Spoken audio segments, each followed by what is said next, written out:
The vagrant spoke in a raspy whisper. "Stay quiet and listen." Officer Rachel Taus became motionless. She had just exited her squad car when the disheveled figure slouched against a brick building drew her notice. Initially, he appeared no different from the city's countless other overlooked inhabitants. Filthy garments, unkempt facial hair, matted locks dampened by the light rain. Yet his gaze blazed with desperate intensity. Beside him, a faithful mongrel snarled, staring fixedly into the alley's dark recesses. Rachel's gut warned of peril, though her fingers wavered near her sidearm. His manner of speaking gave her pause. Rachel observed him more carefully. He remained steady, showing none of the unsteadiness typical of intoxication. His voice, while gravelly, held the gravity of someone who had witnessed far too much. "Behind you," he murmured once more. She peered over her shoulder at the shadowy passageway. Garbage containers stood against the wall, dripping from the rainfall, yet nothing appeared out of place. Nevertheless, her intuition tightened with unease. The canine's growling intensified, its fur bristling. Rachel's experience taught her to rely on both gut feelings and warning signs, and both were alerting her now. The vagrant slowly lifted a grimy hand, gesturing toward the darkness. "He's been lurking there," he muttered softly, lips quivering. "Saw you pull up. Watched him tail you." Rachel's heartbeat accelerated. She pressed herself against the vehicle, grip secure on her firearm, gaze narrowing on the alley's entrance. The drizzle intensified, heightening the moment's tension. Rachel found herself positioned between two realities. A uniformed guardian of justice and a tattered individual society had abandoned, alerting her to hidden danger. She hissed urgently, "Who's out there?" Her words bounced off the damp brick surfaces. Silence returned, broken, and only by water trickling from the rooftops. Rachel's respiration steadied as she concentrated on each noise. Abruptly, a subtle scuffling disturbed the quiet. Footsteps scraping against concrete, hurried and anxious. Her body grew rigid. The vagrant's dog barked sharply, cutting through the tension. Rachel raised her flashlight, directing it toward the alley, the light cutting through the precipitation like a sword. A silhouette burst from the blackness. Rachel responded immediately, hand moving to her gun, but the vagrant's hoarse voice pierced the turmoil. "Hold your fire. He's armed with a blade." The assailant charged forward, metal gleaming in the dim street illumination. Rachel stepped sideways, drawing her weapon, pulse pounding. The dog growled menacingly, springing ahead, fangs bared. Time seemed to decelerate for an instant. Rachel faced a choice: squeeze the trigger or heed the warning. That moment's uncertainty proved sufficient for the real battle to commence. The attacker stumbled yet persisted. He lunged nearer, knife held aloft. Rachel retreated, her boot sliding somewhat on the slick pavement. The vagrant, acting without hesitation, thrust himself forward, blocking the assailant. His ragged form collided with the blade-wielding figure, both crashing into the street puddles. Rachel remained frozen, gun aimed, uncertain whether to fire. The dog snapped and bit at the aggressor, gaining vital moments. Rain fell more heavily, drenching everyone, transforming the struggle into a chaotic whirlwind of motion and silhouettes. Rachel called out, "Release him!" Yet the vagrant groaned, restraining the attacker's arm with his full might. The blade slashed mere inches from his face, but his grip held firm. Rachel circled rapidly, training her weapon, seeking a clear target without endangering her unlikely partner. Her breathing came in rapid gasps, adrenaline coursing through her. At last, with a thunderous crack, she discharged a warning shot skyward. The noise shattered the darkness. The assailant flinched, providing the vagrant just enough advantage to wrench the knife away and cast it aside. The weapon clattered across the wet asphalt, stopping near Rachel's feet. She instantly kicked it beyond reach. The attacker writhed violently beneath the vagrant's hold, but his strength waned. Rachel approached, removing handcuffs from her belt. With one fluid movement, she secured the man's arm and snapped the metal restraints closed. The clicking sound resonated like a final punctuation mark. The prisoner muttered profanities, but the confrontation had ended. Rachel exhaled, trembling slightly, still processing the danger she had barely escaped. When finished, she faced the vagrant. His torso rose and fell with exhaustion, hair matted to his scalp from the downpour. His dog sat faithfully beside him once again, tail moving faintly as if pleased. Rachel gazed at him, searching for words. "You," she started, then stopped. For the first time in her career, she understood that her survival hadn't depended on her training or reinforcements, but on someone society considered worthless, someone who possessed nothing yet risked everything. The significance of this revelation weighed heavily on her heart. Rachel holstered her firearm slowly, never breaking eye contact. "You might have died," she said softly. The man shrugged, wiping rain and grime from his brow. "You might have too," he croaked.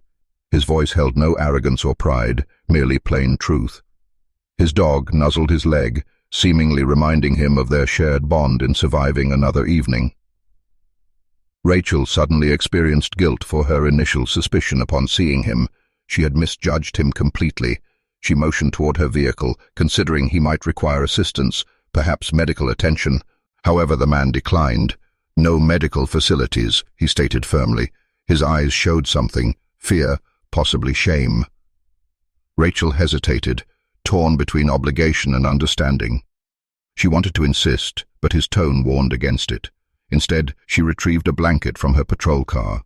He accepted it wordlessly, wrapping it around his drenched shoulders. The dog curled against his side, both shivering from the chill. Rachel crouched to his eye level, studying him more intently. Beneath the dirt and exhaustion, she recognized intelligence in his expression. His earlier words echoed in her thoughts, sharp, urgent, life-preserving. She realized he wasn't merely another street dweller. He possessed a history, concealed beneath layers of suffering and endurance. She wondered how someone like him had ended up here, on these streets, with only a dog as family. The question troubled her, but she refrained from asking. Not yet. Instead, Rachel spoke gently. "Thank you." 2 simple words, yet weighted with genuine feeling. The man studied her for an extended moment, as if evaluating her sincerity. Eventually, he nodded, his lips forming the slightest hint of a smile. His dog licked his hand, easing the tension. For the first time that evening, Rachel permitted herself to feel relief. She had been rescued not by her badge or weapon, but by the compassion of someone others wouldn't notice. She contacted backup, her voice steady once more. Within minutes, emergency lights illuminated the street. Officers arrived, securing the suspect and gathering statements. Some glanced curiously at the vagrant, but Rachel silenced any remarks with a look. She owed him more than anyone could comprehend. When an officer inquired who had stopped the attacker, Rachel simply answered, "He did." The silence that ensued was profound, filled with disbelief and a touch of respect. The vagrant shifted uncomfortably under their stares. He wasn't seeking recognition. He wanted to vanish back into the shadows from which he'd emerged. Rachel sensed this. Before he could slip away, she halted him. "Wait," she said, stepping closer. "What's your name?" The man paused, then responded in a whisper. "David." It was simple, almost delicate, like a truth he hadn't voiced in years. Rachel repeated it quietly, committing it to memory. David, the man who had saved her life. As the commotion settled, Rachel offered him transportation somewhere warm. He declined again, insisting he was content where he was. She didn't press, but she did provide him with food from her trunk, packaged meals she typically kept for extended shifts. David accepted it quietly, his dog's tail wagging at the sight. Rachel watched as he retreated into the shadows, blanket pulled tight, dog at his side. She felt an ache in her chest, knowing she might never encounter him again, yet hoping she would. Driving away, Rachel couldn't dismiss his image from her mind. She replayed the events repeatedly, the urgency in his voice, the bravery in his actions, the selflessness in his sacrifice. He had been invisible to the world, but to her, he was unforgettable. She understood her duty wasn't merely to uphold the law, but to recognize the humanity in those society overlooked. Tonight, that lesson had been written in rain, blood, and courage. Rachel returned to the station hours later, soaked and drained. When colleagues asked what had occurred, she kept her responses brief. Some wouldn't believe her, others wouldn't care, but she knew the reality. Somewhere in the city, a vagrant named David and his dog were alive, and so was she. because he had chosen to act. That was a story no report could ever truly capture. Deep down, Rachel made herself a promise. This wouldn't be their final encounter. She would locate him again, because heroes take many forms, and sometimes they wear rags instead of uniforms. The following morning, Rachel couldn't stop thinking about David. She replayed the scene continuously, the rain, the blade, the raw bravery of a man who had nothing. She wanted to learn more about him, but the city consumed people like him effortlessly. Homeless faces merged into the background, becoming unseen. Still, Rachel felt driven to search. She drove the same routes, inspected alleys, and even inquired at shelters. Everyone had heard of the man with the dog, but no one knew precisely where he remained. David stayed a phantom in plain sight. Days passed, but Rachel didn't surrender. One evening, while patrolling a quieter area, she spotted a familiar figure leaning against a crumbling wall. His dog was curled at his feet, ears perking up at her car's sound. Rachel pulled over and approached slowly. David raised his head, surprised but calm. "Thought you'd moved on," he said hoarsely. Rachel shook her head. "Not possible." She handed him a fresh sandwich and bottled water. He accepted silently, but his eyes softened. It marked the beginning of unspoken trust.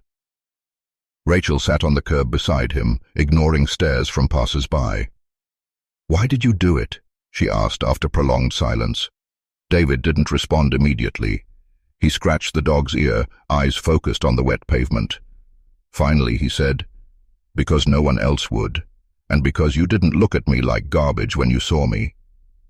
His words struck Rachel profoundly. She realized how frequently people like him were dismissed, ignored, dehumanized. For David, that single moment of acknowledgement had been sufficient reason to risk everything. Over the following weeks, Rachel kept finding reasons to check on him. She'd bring food, blankets, or sometimes just conversation. David was hesitant to share his story, but fragments emerged. He had once maintained steady employment, even owned a small apartment. Life, however, had unraveled quickly. An accident, medical bills, loss of family, and soon the streets became his only home. Throughout it all, his dog Max had been his lifeline. "He rescued me more than once," David admitted, rubbing Max's head. Rachel understood the weight behind those words. Rachel started noticing David's sharp intellect. He spoke several languages, knew history and literature, and had a perspective on the city she rarely heard. "You're wasted out here," she told him once. He only smiled bitterly. "The world doesn't want men like me anymore." But Rachel disagreed. She began seeing David not as a vagrant, but as someone with dignity, courage, and wisdom hidden beneath the grime. Each encounter deepened her respect for him. Slowly, she began wondering if maybe she was meant to be part of his story. One stormy evening, Rachel found David sheltering beneath a bridge. The rain pounded like hammers, and the cold penetrated everything. She insisted he accompany her just for the night to the precinct's spare cot. He resisted, but Max nudged him forward as if granting permission. Reluctantly, David agreed. When he entered the station, curious eyes followed. Officers whispered, some sneering, but Rachel stood firm. "He saved my life," she reminded them. That silenced the room. For one night, David and Max had a roof, warmth, and food. David didn't remain long at the precinct, but the experience left an impression. "It felt odd," he admitted later, "like I didn't belong, yet also like I remembered what it was to be human again." Rachel assured him that he had never lost that humanity. Slowly their bond grew into something more than gratitude. It became friendship. She realized she anticipated their conversations, the quiet wisdom he carried, and even the way Max wagged his tail when he said, "Oh, her." In the chaos of her job, David became her peace. But trouble wasn't distant. One evening, Rachel was called to a disturbance near an abandoned warehouse. When she arrived, she realized with dread that David was involved. A group of gang members had cornered him, mocking his tattered clothes, threatening to take Max. Rachel's heart pounded as she rushed in. "Police! Drop it!" she shouted. The gang sneered but scattered when backup arrived. David had bruises on his face, but Max was safe. Rachel knelt beside him, helping him up. His eyes met hers with quiet gratitude, but also shame at being seen so vulnerable. That night, Rachel stayed longer than she should have, treating his wounds with a small first aid kit from her car. "You don't owe me this," he muttered. Rachel shook her head firmly. "You saved me once. Now it's my turn." For the first time, David didn't argue. He let her help, and in that silence something unspoken passed between them. Rachel realized this man, discarded by society, had become one of the most important people in her life. It frightened her, but it also gave her a strange kind of hope. Weeks rolled by, and their friendship deepened. Rachel began leaving small notes at the spots she knew David frequented, reminders to meet or simply kind words. David saved them carefully, hidden in the folds of his worn jacket. To him, they were treasures. Max too grew fond of Rachel, often running to greet her with wagging tail and wet nose. The three of them formed an unlikely bond: a cop, a homeless man, and a loyal dog. The city remained cruel, but together they carved out moments of warmth in its cold streets. Rachel started asking herself a dangerous question. What if David could start again? She looked into shelters, rehabilitation programs, even temporary jobs. Each time David resisted. "I'm fine out here," he'd say. But Rachel saw through the lie. She saw the weariness in his bones, the longing in his eyes whenever they passed families or warm cafes. He was surviving, not living, and Rachel wasn't ready to let him fade away into the city's forgotten corners. She wanted more for him, even if he didn't believe he deserved it. Then came a turning point. One night, Rachel responded to a call about a missing child. Desperate parents had reported their son vanished in a park. Hours passed with no leads. Just as hope was dimming, David appeared, Max pulling eagerly at his side. "He's in there," David said, pointing to a locked shed. Rachel was skeptical, but she trusted him. Breaking it open, they found the terrified boy inside. Rachel's colleagues stared in disbelief. Once again, the man no one trusted had saved a life. David simply walked away, whispering, "The dog knew." Rachel couldn't stay silent any longer. She called after him, "David, people need you, not just me, everyone." He froze, then turned slowly, eyes searching hers. She continued, "You have more to give than you realize. Don't let the world tell you otherwise." The words hit him harder than any storm ever could. For the first time, he allowed himself to imagine a different life, not just wandering, not just surviving, but helping, belonging, being seen. Max barked once, as if agreeing. David didn't answer, but his silence carried weight. The next day, Rachel spoke with her captain. She explained everything: the night David saved her, the child in the shed, the countless small acts of courage. At first her captain scoffed, but Rachel's persistence wore him down. "Fine," he said. "I'll meet him." When David was brought in, he looked uncomfortable under the fluorescent lights, clutching Max's leash tightly. But Rachel stood beside him, introducing him not as a vagrant, but as a hero. Slowly, disbelief turned into consideration. For once, David wasn't invisible. He was acknowledged. The captain offered David a chance, part-time work at the station as a translate, or for immigrant communities. Rachel had learned he spoke multiple languages from their talks. At first David resisted, but Rachel urged him gently. "It's not charity," she said. "It's purpose." Finally David agreed, though nervously. His first day was rough: stares, whispers, doubt. But when he helped a frightened family explain their case, everything changed. People saw his worth. Rachel watched from a distance, pride swelling in her chest. For the first time in years, David wasn't surviving. He was living. Weeks turned into months. David wasn't a cop, but he was part of the team. His skills, his intuition, and his courage made him invaluable. Slowly, he began to rebuild not just his role in society, but his sense of self. Max remained by his side, now known affectionately as the station's unofficial mascot. Rachel saw the transformation unfold, and with it her feelings deepened. She realized she didn't just admire David, she cared for him in a way she hadn't expected. It scared her, but she no longer wanted to hide it. One evening after a long shift, Rachel found David outside the station staring at the city lights. She approached quietly, Max wagging his tail at her arrival. "You look different," she said softly. David chuckled. "Cleaner clothes, maybe." Rachel shook her head. "No, you carry yourself differently, like someone who belongs." David grew quiet, then whispered, "That's because of you." The words hung in the air, heavy with meaning. Rachel's heart skipped. She realized the walls she had built around her heart were crumbling brick by brick.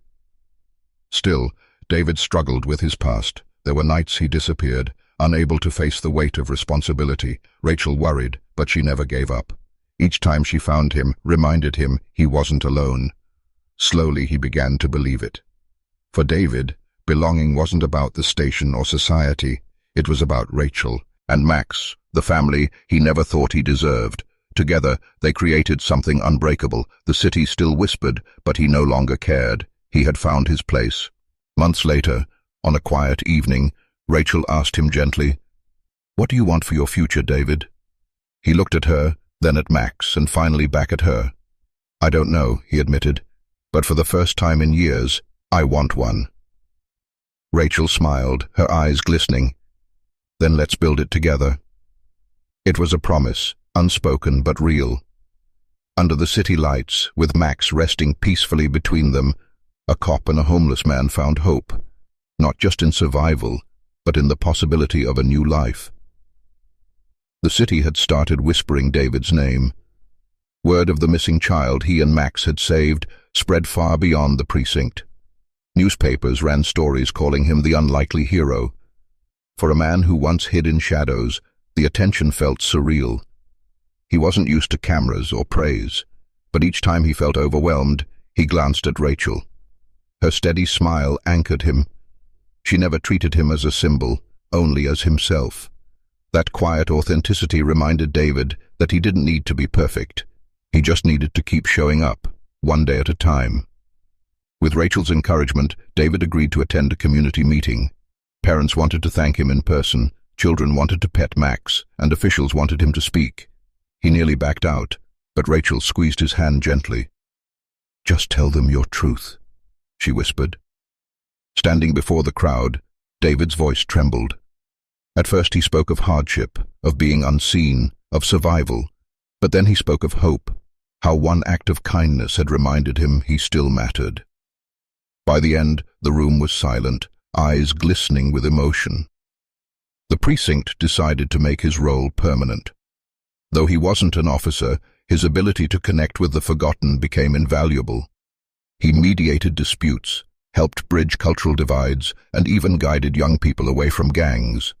Max became a local legend, his barking seen as a warning no one dared ignore. David felt pride for the first time in years, pride not in wealth or status, but in the quiet truth that he had turned pain into purpose. In every step of that transformation, Rachel had been by his side, believing when he couldn't. One evening, Rachel invited him to dinner at her apartment. Nervous, David brought flowers he had bought with his first paycheck. He laughed at himself, thinking how strange it felt to be nervous about something so simple. Rachel opened the door, her eyes widening at the flowers. "They're beautiful," she said softly. For the first time in a long while, David allowed himself to feel something tender. They talked for hours over homemade pasta. Between laughter and long silences, a new understanding grew. They weren't just allies anymore, they were two hearts cautiously reaching toward each other. Yet doubt lingered. Alone later, David stared into the mirror, seeing the scars of his past etched deep. "What could she possibly see in me?" he murmured. Max nudged his leg, as if to argue. Rachel, too, seemed unshaken by his self-doubt. Each time he tried to push her away, she drew closer, not with pity, but with respect. She didn't want to erase his past, she wanted to walk with him through it. Slowly, David realized that maybe love wasn't about being flawless, maybe it was about being seen completely and still accepted. The city's storms hadn't stopped. Crime, poverty, and injustice still raged on. But now, David faced them differently. With Rachel and Max, he wasn't just enduring, he was building. Sometimes they patrolled together unofficially, Her in uniform, him in warm boots, Max trotting proudly at their side. They made an odd trio, but to the people they helped, they symbolized something powerful: redemption, partnership, hope. Children began to greet David by name, tugging at Max's fur. Elderly neighbors offered warm meals. For a man who once believed he had nothing, these gestures felt like treasures. Rachel's captain called her into his office one day. "You've changed since he came into your life," he said bluntly. She braced herself for criticism, but instead he smiled. "For the better. You fight harder. You care deeper. Maybe we all needed someone like David to remind us why we wear the badge." Rachel left the office with tears in her eyes. She found David outside, leaning against the wall, Max curled nearby. She simply whispered, "You're changing more lives than you realize." For once, David didn't argue. He just let the truth sink in. The turning point came at a city ceremony where David was formally recognized for bravery. Standing on stage, he fidgeted nervously, but Rachel's presence steadied him. When asked to speak, he didn't tell a story of heroism. Instead, he said, "I'm not a hero. I'm just a man who was given a second chance. Don't look at me. Look at those you ignore every day. They matter too." The applause that followed was thunderous. Rachel's eyes shone with pride, knowing he had spoken not for himself, but for all the unseen souls still waiting for their chance. That night, as they walked home together, the city lights glowing around them, Rachel slipped her hand into his. David stiffened, then relaxed, letting warmth flood through him. For so long he had been cold inside and out. But now, something had changed. With Rachel's faith and Max's loyalty, he had found not just survival, but belonging. "Do you ever think about tomorrow?" Rachel asked quietly. David looked at her, then at Max. A small smile touched his lips. For the first time in years, he replied, "I actually do." It was hope. Fragile, but real. Months later, David moved into a modest apartment, his first home in years. The walls were bare, the furniture simple, but to him it was a palace. Max had his own corner with a bed and toys, courtesy of Rachel. One evening, as Rachel helped him unpack, David paused. "You saved me," he whispered. Rachel shook her head. "No, you saved yourself. I just reminded you who you are." David pulled her close, grateful and humbled. At last, his journey from forgotten man to valued soul was complete, and in that new life, love had finally found a place to flourish.